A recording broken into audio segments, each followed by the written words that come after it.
La coopération économique entre le Cameroun et la Banque de développement des États d'Afrique centrale a été passée en revue lors d'une audience au ministère de l'Économie, de la Planification et de l'Aménagement du territoire. Cette rencontre a permis aux deux personnalités, le ministre de l'Économie et le nouveau président de la banque, de faire le tour d'horizon des actions menées dans le cadre de la mise en œuvre du nouveau plan stratégique de la BDAC pour la période 2023-2027. Nous avons besoin de faire le tour d'horizon de ce que nous avons comme projet dans le cadre de nos activités.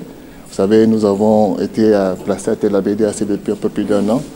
Et là, au terme de cette nomination, nous avons mis en place un plan stratégique qui s'appelle Azobé.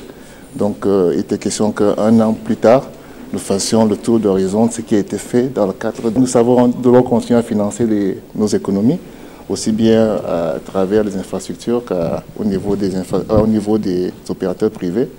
Et en interne, nous avons à moderniser notre structure et parmi les principales activités que nous devons mener, nous devons nous faire noter. Donc, nous devons être notés par les agences que vous connaissez. Et dans ce cas-là, nous avons un ensemble de choses à faire. Et nous avons donc fait le tour d'horizon de ce qu'il y a à faire dans le cadre des notations que nous espérons dans les prochaines années. Un accent particulier a été ainsi mis sur le financement des économies de la sous-région. Le plan stratégique de la BDAC, dénommé Plan Azobé, a été adopté le 22 décembre 2022 à Douala et constitue le cadre de référence des interventions de la banque en faveur